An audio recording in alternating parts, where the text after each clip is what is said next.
All right, welcome to the very first Movies and Stuff Criterion Collection in the Closet video. I am located in Movies and Stuff, which is owned by Peter Thompson. Yes? Yes. Got the right last name. I'm like, yeah, it's Thompson. Yes. Which is located on Kilbourne in Ottawa, Ontario, Canada.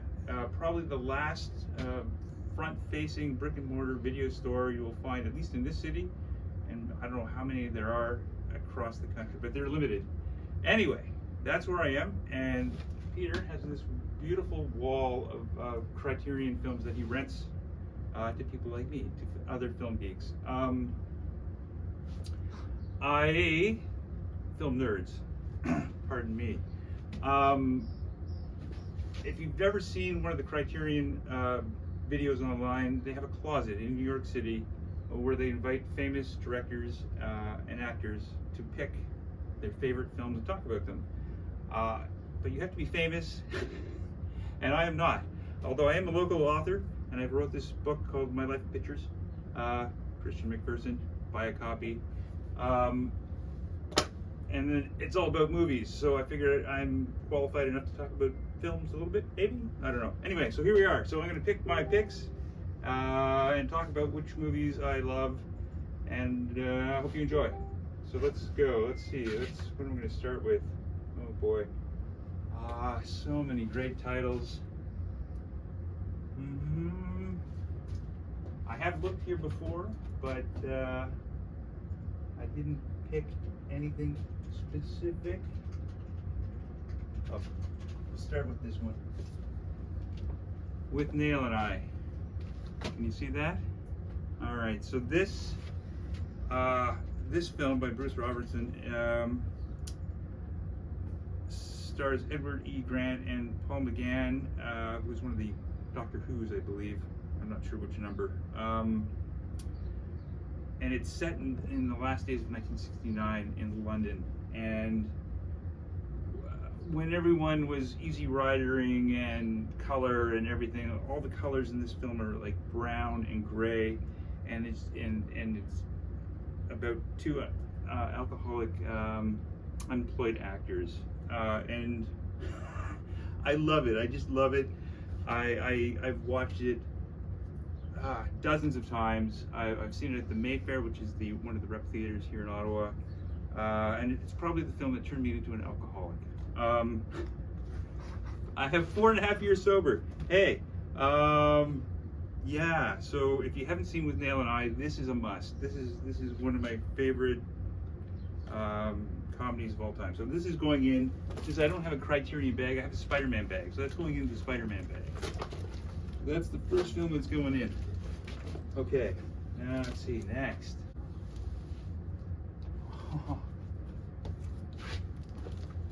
Harold and Maude. Wow. Hal Ashby? Nah.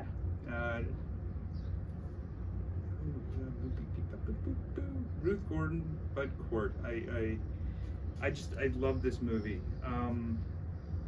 It's about a young boy who is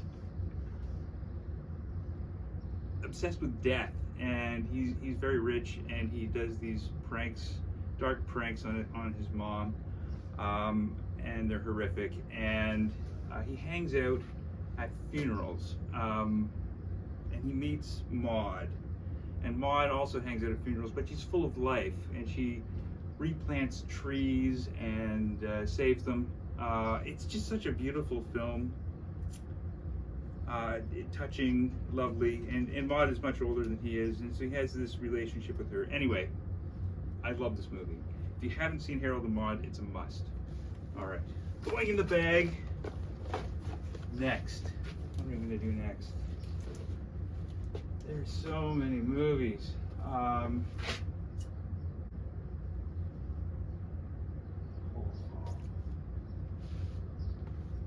The Great Escape. Probably my favorite Steve McQueen film. Also has Richard Attenborough in it, the fellow who didn't spare any expense in Jurassic Park. James Garner, Donald Pleasance, you might know from Halloween as the psychiatrist. James Coburn, Charles Bronson. Just such a one of my favorite World War II films of this era. Peter's holding up a sign saying nerd. Anyway, I've seen this film dozens of times. I've showed it to my kids. It's one of my daughter's favorite films now, and she's almost 20. The Cooler King. What's the one with the ducks? The chickens. Chicken Run. Yes? It's based on this, right? Yeah. So if you've seen Chicken Run and love it, hey, you gotta watch The Great Escape. Because that is definitely going in the bag. Oh man. Okay, the bag's not quite full. Let's see, what else we got? Okay. I mean, everyone's seen it, maybe they haven't, but The Breakfast Club. One of my favorite John Hughes film for sure. I think probably because of the dialogue. I actually have a signed poster with Molly Ringwald in my basement. I just think when I saw this, you know, as a Gen Xer in the 80s, it spoke to me. I think he spoke to all of us of that generation, and I think it's the dialogue. I'll listen to it all the time. I just feel it felt honest, and the first film that felt real to me. That's all. So that is definitely going in the bag for sure. One of my favorite movies. Let's see. Oh. Hey! All right, Dead Ringers. My favorite Cronenberg film of all time. If you haven't seen it, it's actually I remember having a conversation with a guy who was taking philosophy, and so was I. And we were at the pub drinking, and we got talking about this film. And he was an identical twin. He said it was the most terrifying film for him he had ever seen. And I'm not a twin, but or at least I'm not aware of being a twin. But yeah, it's about identity. It's about kind of a destruction. It's almost like two people in one body. It's kind of weird. And every time I watch it, I see something different, and I kind of tune into something new, either in the dialogue or the performance. Yeah, it's Jeremy Irons playing twins. Fantastic, riveting, and kind of disturbing and gross. So it's not everyone's cup of tea, but it is mine. I like my stuff kind of weird and dark and. And you can add to it that's out of print. Oh, so and it's out of print. Really hard to find. So okay, come to Peter's store and rent this because it's out of print. All right, going in the bag. Theoretical bag. Okay, I think I got a couple more to go.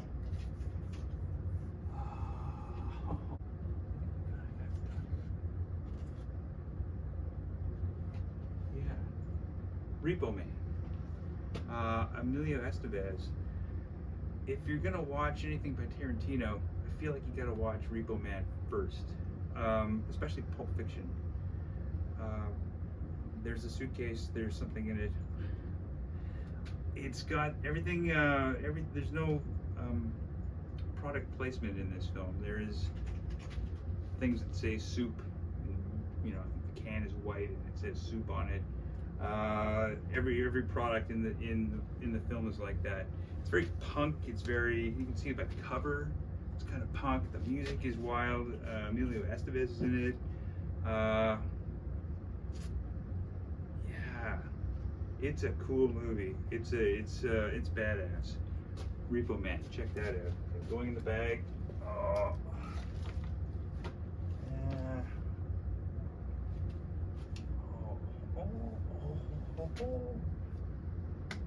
Okay.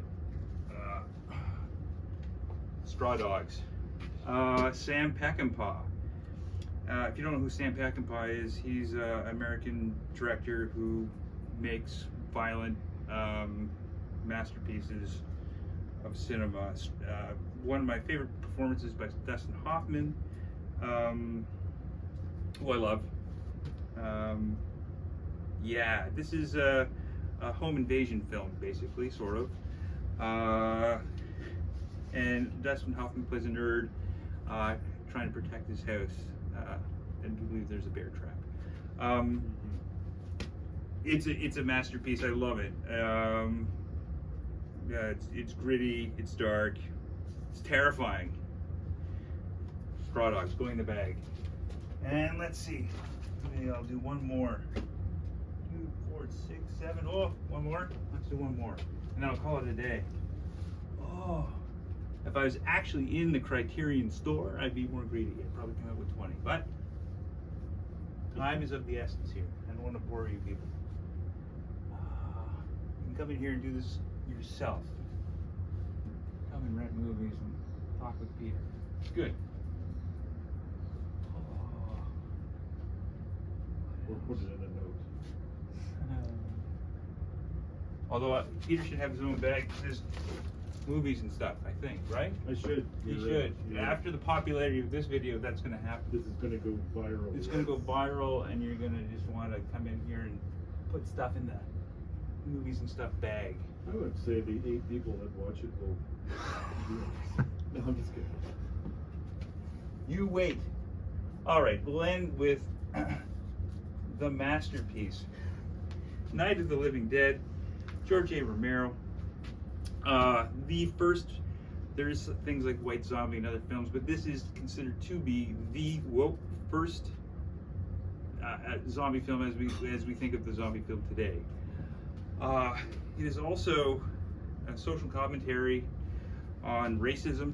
The protagonist is black, so I think of In the Heat of the Night with Sidney Poitier, and this came out around the same time.